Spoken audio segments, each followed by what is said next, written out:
Hello everyone, welcome to Mental Monday, the big friendly conversation about mental health with me, Jake Symons. I apologise for the slightly stalled start.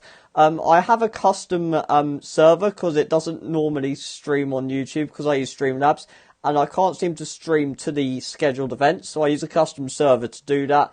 That didn't work, then I tried to stream on normal YouTube, it couldn't actually find my channel. So eventually it did find my channel and we are live. I do apologise for the delay. Welcome to Mental Monday, the big friendly conversation about mental health. For the next half an hour or so, we're going to be talking about all things mental health, discussing Lockdown 2, vaccines, Anti-Bullying Week, among other things. So I normally waffle on for a couple of minutes before I start. If you're new here, first of all, welcome. Welcome to the stream. It's very informal, very open conversation about mental health. There's not really a lot of house rules exactly. Just try and keep it off triggering topics, suicide, self-harm, etc. Just because obviously people are going to be in different places viewing this, and we want to make sure everyone feels comfortable actually watching the stream today. So other than that, all my socials and everything you need is linked in the description. If you do want to get in touch with me, I am monitoring my Twitter during this, so do get in touch either here or in chat or via email if you do want to come and say hello. It is great you're here, great you're watching, great you've come and joined today. So, Lockdown 2. I think might as well start with this because this is the only news, really. The only thing worth talking about. I'm still getting a whole bunch of error messages, sorry. I've got a whole bunch of error messages on the stream. It's telling me my bitrate is 0, and it's not, is it? You guys can hear me, can't you? I've got a whole bunch. Yeah, okay. It just said that there was no audio, but there is, so, I'm just going to ignore the technical errors, but if there is any hiccups, do let me know in chat, that there are some. So, Lockdown 2, we're kind of halfway through it now. How have we been finding it? Have we done anything that we were meant to do in Lockdown 1 that we now have done? I mean, to be honest, I haven't. Yeah, I haven't really done anything. I've just been working on a new website, which has taken me most of the week. So, new site redesign and pages and a whole marketing strategy for it, which has taken most of the week for me, which has been fun. But other than that, no, haven't started reading anything or, doing anything that I probably, should have done during Lockdown 1. But yeah, how are you finding it? Are you coping well? I mean, it doesn't, despite everything being closed up, there isn't, I guess, the same, for me, looking at like my group, and this is specific to me, and I am stressing that because obviously everyone's different, but for me, I haven't really noticed that many changes, from a kind of the mental health side. Like, obviously, first lockdown, shattering of routines, everything's shut, oh no. But this one hasn't felt quite as impactful, in terms of my mental health. It's kind of felt a bit more nuanced. It's been a bit more, I mean, obviously it's, depressing to just be in this situation, but then it has been since March. But it feels a bit quieter. I don't really know how to describe it. It doesn't feel that different from how it was before. And I know that's worse for you if you're we're in a tier 3 area.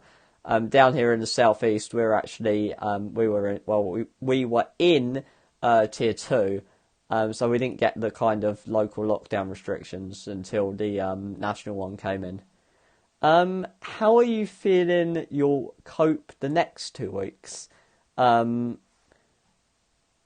think I'll be alright answering that. But yeah, let me know how you're finding lockdown 2.0. One of the things that was discussed at the the briefing that they do a couple of times a week at Downing Street, they were talking about how there'd have to be stronger measures than Tier 3 coming out of this lockdown. So does that imply that we're going to have worse restrictions, or is it going to be localised, so same areas as before? It's kind of, you don't really know where you stand with it all. Obviously, good news of a vaccine. Vaccines, good news. None of them have actually been safety checked. Well, they have, but safety approved, rather, by the independent person body, rather. If I could get the words out this evening, that would be wonderful. That none of them have actually been, approved by the health board that does that. So, yeah, are we feeling confident, and is that going to get us back to normal? And if there was a vaccine available, would you take it? I mean, being 19 now. I need to need to remember that. Being 19, it's kind of because my birthday fell in a time of being inside, and nothing really changed. It's kind of, yes, it did happen. I'm 19 now. Despite it being like 3 weeks ago.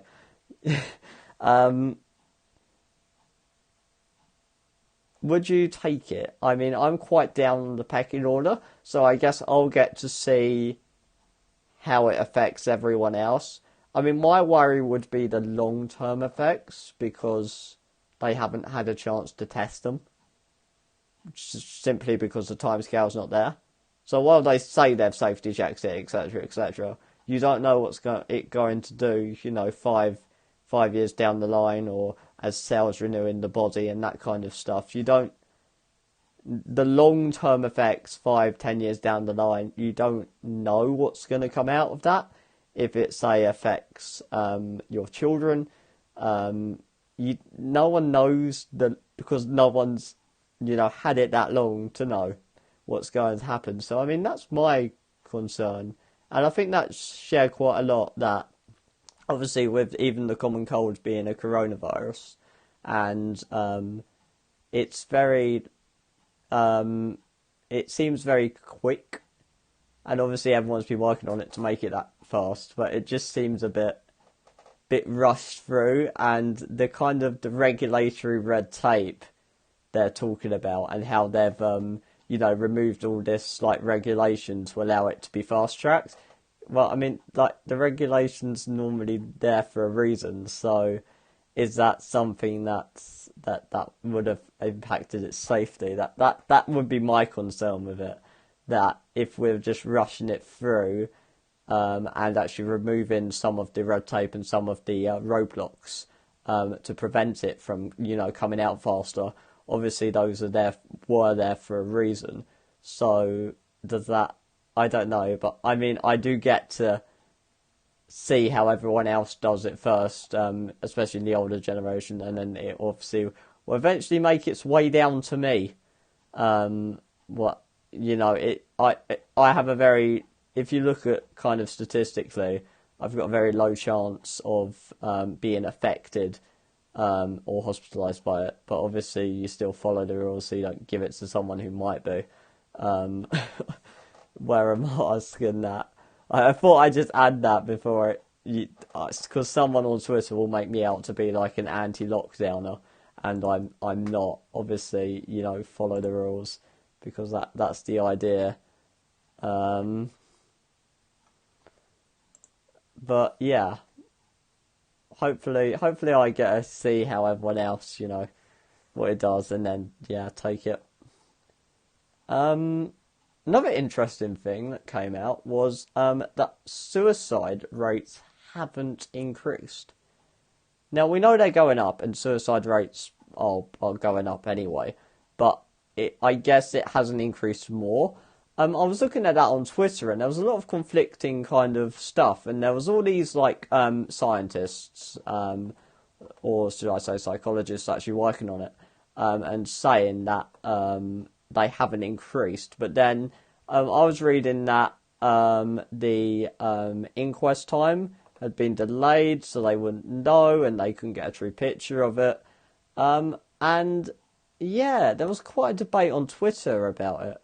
And I just thought, like, okay, so we take one statistic, suicide rates, obviously an important one, but does that mean we feel, oh, because suicide rates haven't increased, there isn't a mental health impact of lockdown? And I feel like that was the worrying thing, is that a lot of people were taking that in, like, reading down the comments, were taking the, oh, well, rates haven't increased, so what you're moaning about, on the mental health side. And it just kind of, yes, that's one statistic, but there's a whole bunch of people, lots of us, me included, who are alive, and we kind of go to suicide and we say, right, this is the bad statistic, but does that actually ignore the kind of what we're doing now, the fact that, you know, I'm, you know, not having a great time with my mental health at the moment, nor are probably many of you out there. Is that, I mean, I don't know, I just feel like it's kind of ignoring the kind of the people that are being affected by it, just by saying that this one statistic is lower, therefore mental health isn't a problem. And obviously mental health is everything, not just say suicide. But yeah, I mean, I think it's obvious that there's obviously a significant mental health impact, especially in children. I was actually reading about how, like, kids are like actually regressing mentally, in terms of what they can do, reading and writing, that kind of stuff. And that was just really kind of shocking, because you don't normally get that. I wouldn't expect that. Because I would think, you know, kids at home, it's gonna be fine. You know, they just get to play like Fortnite and that. But there's actually that massive mental health impact of not being able to socialise, and I think that actually really struck me more than it did, because obviously I know that has an impact on mental health, the lack of, you know, say physical contacts. But when you're in those social groups, you know, kids are always on their phone. I'm always on my phone texting everyone. But it's like, it still has that impact, and that kind of intimacy that you get from actually being with people physically, is massive. And it really just stood out to me. So I just wanted to mention it, that that actually has a big impact for people that may just pass that off and say, you know, who cares about that? And yeah,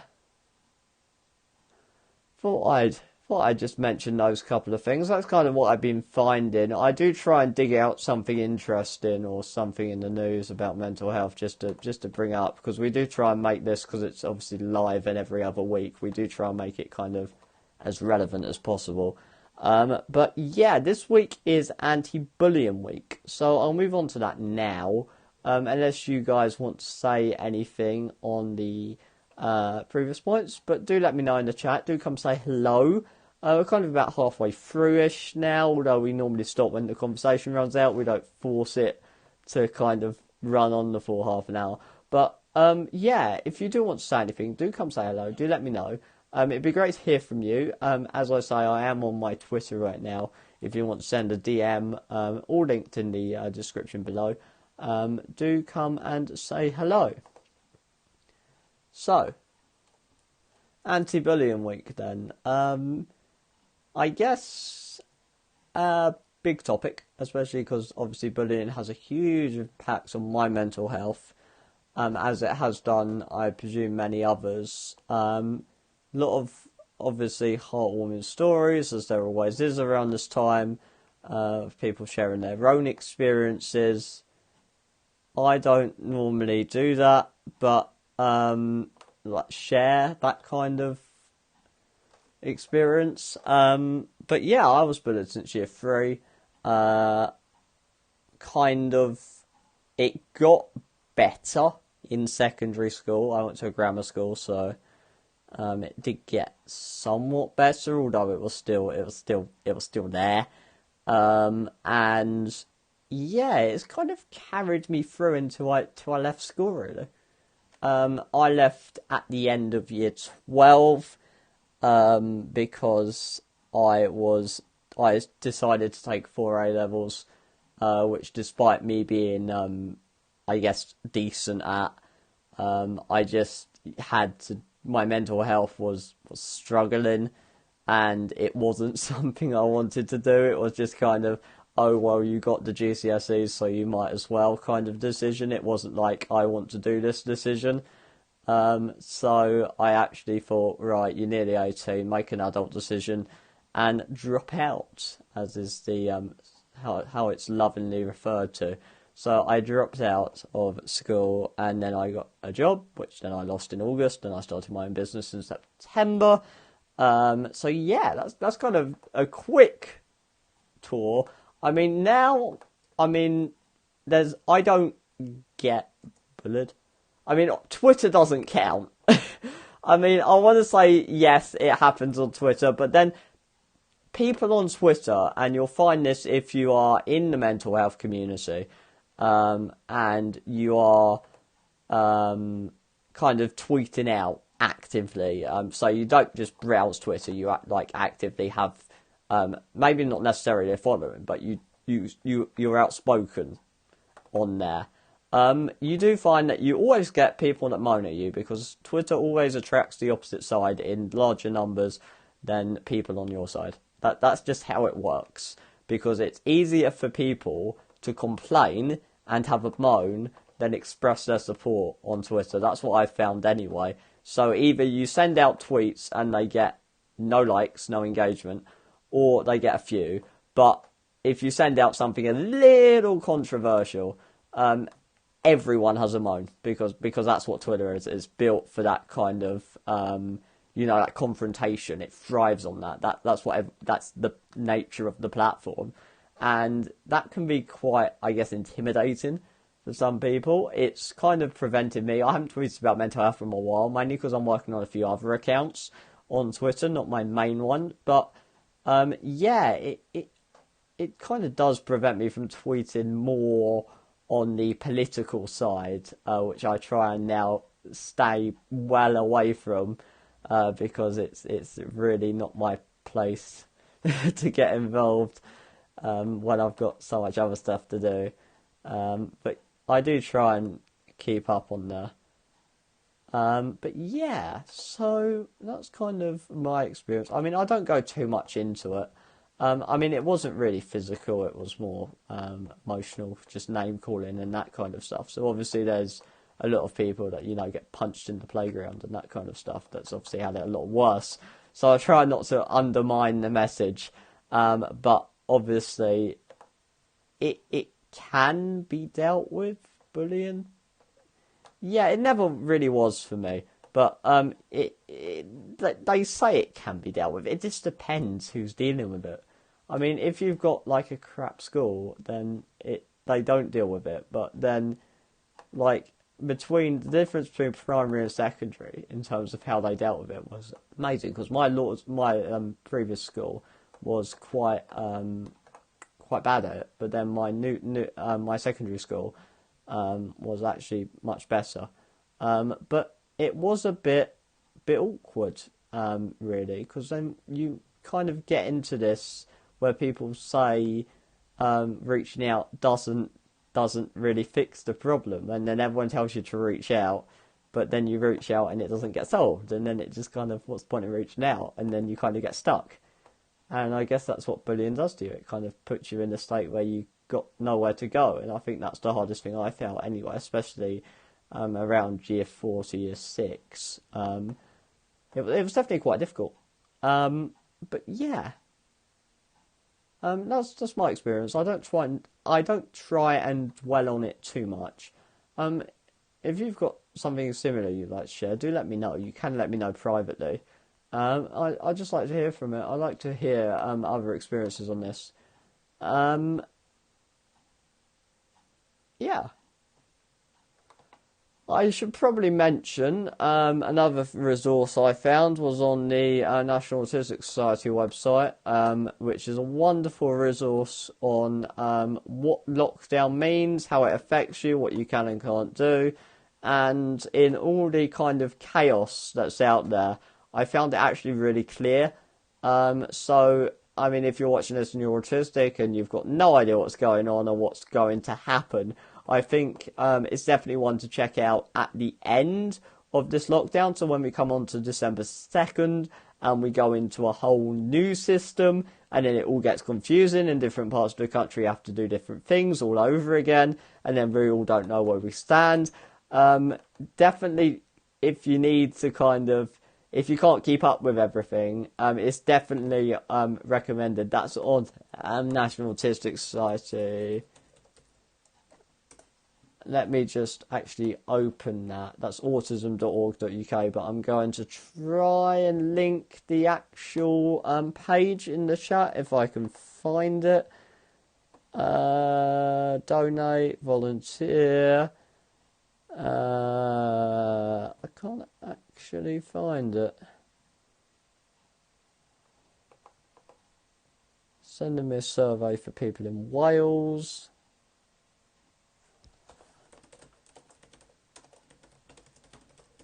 But yeah, I mean, how are you? How are you preparing for? I found it brilliant, and it's got a whole bunch of topics in there, so definitely check it out. I kind of cut that short because I didn't want to turn this into the Watch Me Google Something show.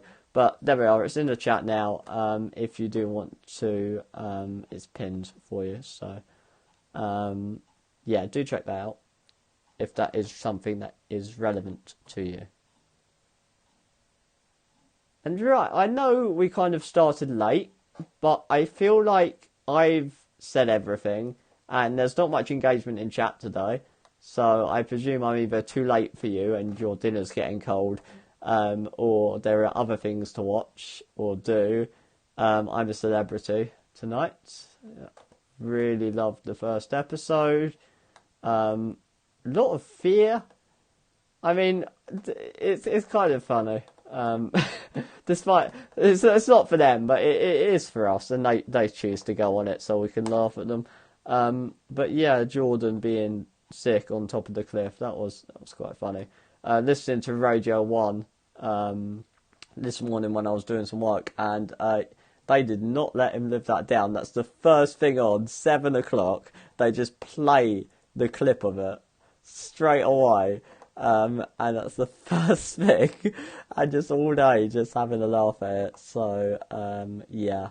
Also, Christmas songs are now getting back into the charts as well, so you can see a lot more of those. I mean, all the Christmas movies are already making their way as a permanent fixture on TV and have done for most of the month. So, is Christmas something you're looking forward to? I will be posting the Christmas schedule. This is something I need to say. On the Mental Monday page, which is again linked in the description at the bottom, right at the bottom, there's a Christmas schedule for Mental Monday, because we do some special episodes that aren't on Monday over Christmas. And we've done this last year. I believe we did this the year before as well. Let me actually check that. So we did, just try and find it. Yeah, we did a Christmas special in 2018. We didn't do one in 2019. Apparently we didn't do one in 2019, but we did one in 2018. Okay, that's weird. I thought we did one last year. Okay, never mind. We did one in 2018, and we did them over Christmas. And yeah, so it's basically the same as this, although it's a little more festive. Try and make it upbeat. It's a little shorter as well. It's normally about half the time of this, so about 15 minutes. And I will publish the full schedule. It's normally around the same time, although I could potentially look at what would be a better time, because obviously late around Christmas, you're doing things with the family, you're on Skype, Zoom, etc.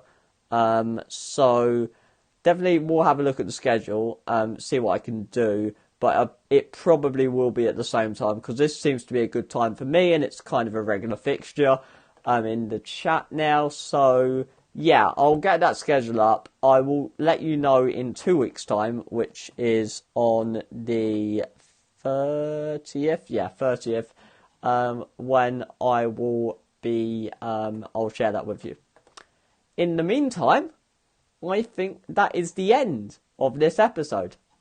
It's been great of you to join me. I'll just ask if there's any last comments anywhere, anything else anyone wants to say before I actually close this out. Doesn't look like it. Alright then. On that note then, it's been great to spend half an hour with you today. Sorry about again, for the slight technical issues at the start. Yeah, they were not very helpful, but we did solve it in the end. Hopefully that doesn't resolve. I think next time I'll start a little earlier just to make sure we can get over that if there are any issues. But yeah, I will see you at 7 PM on the 30th. I will put the upcoming stream up as soon as this one's ended. And yeah, if you do want to reach out to me, or if you need anything, or just want to talk to someone, I am around. I've got Snapchat, Instagram and Twitter. That's mainly what I use. Feel free to say hello. In the meantime, have a great 2 weeks, and I will speak to you just before the lockdown ends. Although it won't end, it will end into another form of a kind of watered down lockdown. So it will end, kind of. So on that note, great to speak to you, great to be with you. I've been Jake Symons, and this has been a big friendly conversation about mental health. Enjoy the rest of your evening and the last 2 weeks. Bye.